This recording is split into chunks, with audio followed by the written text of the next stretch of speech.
Alright guys, तो finally यहाँ पे सोलो लेवलिंग का एपिसोड नंबर 1 आ चुका है और ये एनिमी सबसे ज्यादा अवेटेड एनिमी है। इसका इंतजार काफी लोगों का था और फाइनली अब इसकी एनिमेशन शुरू हो चुकी है और ये काफी अच्छी बात है। मुझे पता है मैं थोड़ा सा लेट हो चुका हूँ इस एपिसोड को डालने में। आई होप आपने मेरे लाइव स्ट्रीम देखा होगा। मेरे पापा हॉस्पिटल में एडमिट थे, इस वजह से मैं काम पे थोड़ा फोकस नहीं दे पा रहा था, लेकिन अब फाइनली मैं फ्री हो चुका हूँ, मतलब टाइम निकाल सकता हूँ मैं काम करने के लिए।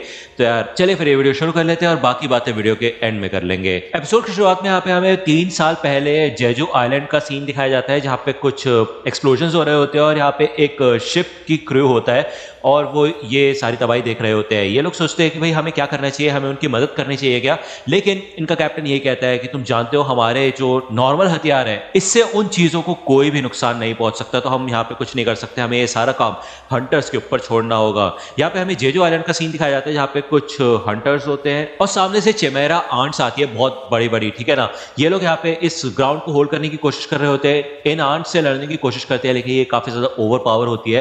तभी यहाँ पे कुछ एस क्लास के हंटर्स आते हैं जिनमें से एक हीलिंग मैजिक करता है और इन सभी लोगों को ठीक करना शुरू करता है। और ये एस क्लास के हंटर्स सच में काफी ज्यादा ताकतवर होते हैं। ये तीनों हंटर्स मिलके और भी ताकतवर चिमेरा आंट्स को हराते हैं। और दूसरी ओर हमें चॉय का सीन दिखाया जाता है जिसके पास फायर से रिलेटेड मैजिकल पावर्स होती है और वो इस टीम को लीड कर रहा होता है और इन एंट्स को हराने में मदद करता है। हमें बताया जाता है कि तकरीबन 10 साल पहले एक ऐसा पोर्टल खुला जो कि हमें दूसरी दुनिया से जोड़ता है, ठीक है। उस दुनिया में कई अजीब अजीब तरीके के मॉन्स्टर्स हैं जिनके ऊपर हमारे हथियारों का कोई भी फर्क नहीं पड़ता। सिर्फ कुछ चुनिंदा लोग ही ऐसे हैं जिनके अंदर स्पेशल एबिलिटीज है और वो ही उनसे लड़ सकते हैं। उन लोगों को हम हंटर्स कहते हैं। हंटर्स को अलग अलग क्लास से डिवाइड किया जाता है, जैसे कि सबसे टॉप जो होते हैं वो एस रैंक के होते हैं, उसके बाद A B C D E ये सारी रैंक्स होती है। लेकिन इसमें एक ट्विस्ट है कि एक बार किसी इंसान को उसकी पावर्स मिल जाती है, यानी कि जब वो अवेकन हो जाता है तो वो अपनी पावर्स को दोबारा और आगे नहीं बढ़ा सकता।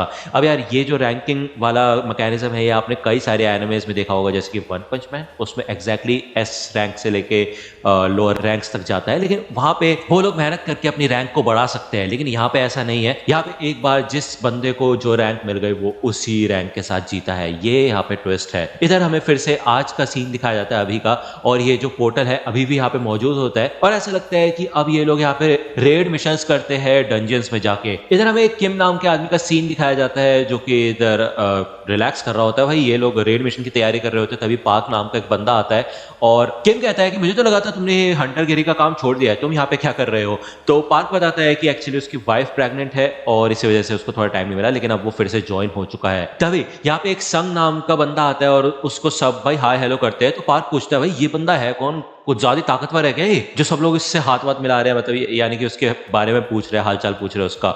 तो किम कहता है नहीं, एक्चुअली ये इसका उल्टा है, ये आज तक का सबसे ज्यादा कमजोर हंटर है, ठीक है। और मेरे ख्याल से यही है हमारा प्रोटैगनिस्ट, ठीक है। इसके काफी चोट भी लगी हुई होती है और ये काफी ज्यादा कमजोर होता है। हमें बताया जाता है कि जो ई रैंक है, सबसे लोएस्ट रैंक के डंजन में जब ये लोग गए थे वहां पे लड़ाई की थी, तो सिर्फ यही एक अकेला बंदा था जिसको चोट लगी थी, ठीक है ना, जो कि बुरी तरह से जख्मी हो गया था और हॉस्पिटल में भी पहुंच गया था। तभी इधर एक लड़की आती है जिसका नाम होता है जू ही, ठीक है। वो संग के बारे में काफी ज्यादा कंसर्न होती है और वो ये पूछती है तुम्हें इतनी ज्यादा चोट कैसे लगी, तुम अपना ख्याल नहीं रख सकते क्या, एंड ऑल, ठीक है। तभी यहाँ पे एक मीटिंग होती है और ये बंदा बताता है कि आज ये बंदा इनका कैप्टन होगा जिसका नाम है सॉन्ग, ठीक है। तो बेसिकली ये इस पूरी टीम का कैप्टन होता है और इस पूरी टीम में सबसे हाईएस्ट रैंकिंग के मेंबर्स होते हैं और आज ये जाने वाले होते हैं एक डी रैंक के डंजन के अंदर लड़ने के लिए, ठीक है ना। किम कहता है कि हे संग तुम हमारे साथ ही रहना तो तुम्हें ज्यादा चोट नहीं लगेगी, ठीक है। जूही भी इधर साथ में ही जाती है और हमें दिखाया जाता है संग के पास एक नाइफ होती है जिसके अंदर थोड़ी बहुत मैजिकल पावर्स होती है। उसकी इनकम के हिसाब से वो यही अफोर्ड कर सकता है, लेकिन कुछ ना होने से अच्छा है कुछ तो है उसके पास लड़ने के लिए। और वो ये कहता है कि आज वो अपनी जी जान से लड़ेगा। वही हमें दूसरी ओर प्रेसिडेंट का सीन दिखाया जाता है और इन लोगों की गवर्नमेंट के साथ मीटिंग होती है और हमें बताया जाता है कि जब हंटर्स डंजन्स में जाते हैं इन मॉन्स्टर से लड़ने के लिए तो उन्हें कुछ जेम्स मिलते हैं, कुछ क्रिस्टल्स मिलते हैं, जिसके बदले ये लोग पैसा कमाते हैं उन्हें बेच के, ठीक है ना। हमें दिखाया जाता है संग का सीन जिसको एक छोटा सा क्रिस्टल मिल चुका होता है, भले उसकी ज्यादा वैल्यू नहीं होती है लेकिन उसको उसका पहला क्रिस्टल मिल चुका होता है। तभी उसके ऊपर एक गॉब्लिन आके अटैक करता है और इस वजह से उसकी ब्लेड भी टूट जाती है, जिसके बाद वो उसको काफी खतरनाक अटैक करता है उसके पेट पे। यहाँ पे संग को बचाने के लिए, बैकअप करने के लिए एक हंटर आ जाता है, लेकिन भाई संग काफी बुरी तरह से जख्मी हो चुका होता है। जूही इधर आती है और संग को हील करना शुरू कर देती है, जिससे हमें पता चलता है कि वो एक अपर रैंक की हंटर है और उसके पास हीलिंग मैजिक है, लेकिन इतना ज्यादा पावरफुल नहीं है वो मैजिक। संग इधर देखता है कि कैसे बाकी हंटर्स अपनी ताकतों का इस्तेमाल करते हैं, और हमें साथ साथ बताया जाता है ये जो हमें मैजिक जेम्स मिलते हैं ये उतने ही ताकतवर होते हैं जितने ताकतवर बीस्ट को हराया जाता है। तो मतलब कोई ताकतवर मॉन्स्टर है, उसको हराने से उतना ही ताकतवर जेम हमें मिलेगा, और उन्हीं जेम की मदद से काफी ताकतवर हथियार भी बनाए जाते हैं, जिससे कि और भी ज्यादा ताकतवर बीस्ट को हराया जा सके। ठीक है ना, समझ रहे हो ना। देखिए भाई, दूसरी ओर अगर गवर्नमेंट की बात करें तो वो इन जेम्स का इस्तेमाल करके एनर्जी सोर्स बना सकते हैं, वो इसी के ऊपर रिसर्च कर रहे हैं। अभी जो न्यूक्लियर पावर है और बाकी सारी जो चीज़ें, उससे काफ़ी ज़्यादा पोल्यूशन होता है, लेकिन जहाँ तक बात है इन जेम्स की, इसकी मदद से वो लोग काफ़ी अच्छी खासी एनर्जी सोर्स बना सकते हैं। इसी वजह से वो चाहते हैं कि उन लोगों को इसका एक्सेस दिया जाए, यानी कि गवर्नमेंट को। ठीक है ना। यहाँ पे जूही काफ़ी ज़्यादा चिंतित होती है संग के लिए, क्योंकि अगर थोड़ा सा ज़्यादा ऊपर होता अटैक तो वो एक झटके में मर जाता। यहाँ पे भले ही हंटर्स ने इनके बॉस को हरा दिया होता है, लेकिन इनको ज्यादा जेम्स नहीं मिले होते हैं। और बात करें अगर संग की, तो उसको सिर्फ एक ई रैंक का मैजिक जेम मिला होता है, और वो यही सोचता है कि भाई अपनी जिंदगी को दांव पे लगाना वो भी इस चीज के लिए फायदेमंद नहीं है कि नहीं। तभी इन लोगों को एक गुफा यहाँ पे मिलती है जो कि काफी गहरी होती है, और इनको पता चल जाता है कि यार इस गुफा के अंदर और भी ज्यादा बीस्ट और मॉन्स्टर्स होंगे, लेकिन इस गुफा के अंदर जाना और भी ज्यादा खतरनाक हो सकता है। इस सिचुएशन में इनको हंटर एसोसिएशन को रिपोर्ट करना होता है और वापस जाना होता है, लेकिन ये लोग यहाँ पे रहकर डिसाइड करते हैं कि इनको करना क्या है। अब क्योंकि इनको ज्यादा जेम्स नहीं मिले होते, इसका तो ये है कि इनको ज्यादा पैसे भी नहीं मिलेंगे, और अगर ये लोग इस केव के अंदर जाते हैं तो हो सकता है कि इनको और भी ज्यादा जेम्स मिले और इनको पैसा मिल पाए। सॉन्ग, जो कि इस टीम का कैप्टन होता है, वो ये कहता है कि हम इस चीज को नजरअंदाज नहीं कर सकते कि ये काफी ज्यादा खतरनाक भी हो सकता है। तो ठीक है, फिर हम ऐसा करते हैं, वोट करते हैं कि अंदर जाना चाहिए या फिर नहीं जाना चाहिए। ये सभी लोग वोट करते हैं और जूही मना करती है, भले ही पार्क और किम अंदर जाने के लिए हाँ बोल देते हैं। तो 6-6 वोट हो चुके होते हैं, एक तरीके से ड्रॉ हो चुका होता है, और एंड में सिर्फ संग ही बचा होता है जिसने अभी तक वोट नहीं किया होता। वो थोड़ा सोचता है कि उसके पिता मिसिंग है, यानी कि गायब हो चुके हैं, उनको कोई अता पता नहीं है। वो ही सिर्फ अकेला मेंबर है फैमिली का जो कि कमा सकता है। उसकी मॉम काफी ज्यादा बीमार है और उसके मेडिकल एक्सपेंसेस निकालने हैं उसको, साथ ही साथ उसकी सिस्टर को कॉलेज जाना होता है, जिस वजह से सिर्फ संग ही बचता है जिसे अपनी फैमिली को सपोर्ट करना है, और उसे पैसे की जरूरत है, जिस वजह से वो डिसाइड करता है कि वो जाएगा। दूसरी ओर हमें इधर हंटर एसोसिएशन का सीन दिखाया जाता है, और इधर एक बंदा होता है जो कि एक ब्लैक ऑर्ब को टच करता है, जिसकी मदद से उसकी मैजिकल एनर्जी का पता चलता है और उसे उसकी रैंक बताई जाती है। तो यार ये एक तरीका है सिलेक्शन का, ठीक है ना। यहाँ पे काफी सारे कॉन्ट्रैक्टर्स भी होते हैं जो कि भाई अलग अलग हंटर्स को अपने एसोसिएशन में हायर करने के लिए खड़े हुए होते हैं, ठीक है ना, कॉन्ट्रैक्ट बेसिस पे। ओके, वही यहाँ पे एक आदमी होता है जो कि मिस्टर चोई से बात कर रहा था। अब यार मिस्टर चोई वही एस रैंक का हंटर था जो कि फायर वाली पावर का इस्तेमाल कर रहा था, और ऐसा लगता है कि अब उसकी खुद की एक एसोसिएशन है। वो यही कहता है कि चाहे किसी भी एज का हो या फिर कोई भी जेंडर हो, अगर उस बंदे के अंदर टैलेंट है तो उसको हायर कर लो, ठीक है। वैसे भी चाहे से ताकतवर और टैलेंटेड कोई भी नहीं है हमारी एसोसिएशन में, तो अब चाहे कौन है हमें भी बताया जाएगा।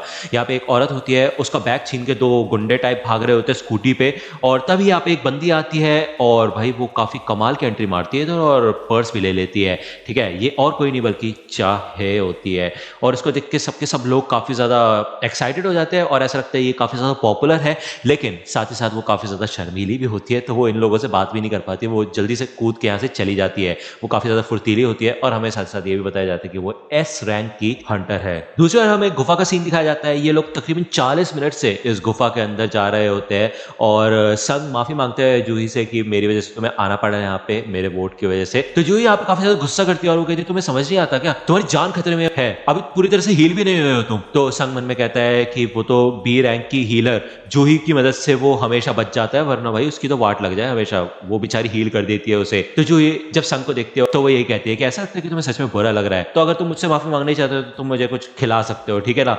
तो संग कहते क्या, तो जूही कहते क्या तुम्हें कोई प्रॉब्लम है मेरे साथ कुछ खाना खाने में। तभी ये लोग यहाँ पे चिल्लाते कि हम पहुंच चुके हैं। यहाँ पे बहुत बड़ा दरवाजा होता है और इनको काफी अजीब लग रहा होता है कुछ मेंबर्स को, लेकिन भाई कुछ मेंबर्स यहाँ पे आने के लिए तैयार थे, तो वो कहते हैं कि चलो ठीक है, हमें कुछ ना कुछ तो चाहिए, पैसा तो चाहिए, अंदर चलते हैं। यहाँ पे हमें नए रिक्रूट्स का सीन दिखाया जाता है जो अभी अभी हायर किए गए हैं, जिनको अभी अभी रैंकिंग मिली हुई है। इधर हंटर एसोसिएशन का प्रेसिडेंट गो गुन ही होता है और वो ये कहता है कि तुम में से कई लोग आगे चल के हंटर्स बनेंगे और कुछ नहीं भी बनेंगे। तकरीबन 10 साल हो चुके हैं उस पोर्टल को आए हुए और आज भी कई सारी मिस्ट्रीज है इन डंजन्स को लेके। एक हंटर बनना अपनी जिंदगी को दांव पे लगाना है, फिर चाहे तुम कितनी भी आदत डाल लो रेड मिशंस की, तुम कभी भी अपना गार्ड नीचे नहीं कर सकते, तुम नजरअंदाज नहीं कर सकते किसी भी चीज को। ये काफी खतरनाक काम है। अगर तुम्हें जिंदा बचना है तो तुम्हें हमेशा चौकन्ना रहना पड़ेगा। दूसरी ओर ये लोग ये दरवाजा खोल लेते हैं और आग वगैरह जल जाती है। इधर काफी बड़े बड़े स्टैचूज होते हैं और एक भी मॉन्स्टर नहीं होता है, ठीक है। इन स्टैचूज के हाथ में अलग अलग इंस्ट्रूमेंट्स होते हैं और संग देखता है कि यहाँ पे सबसे बड़ा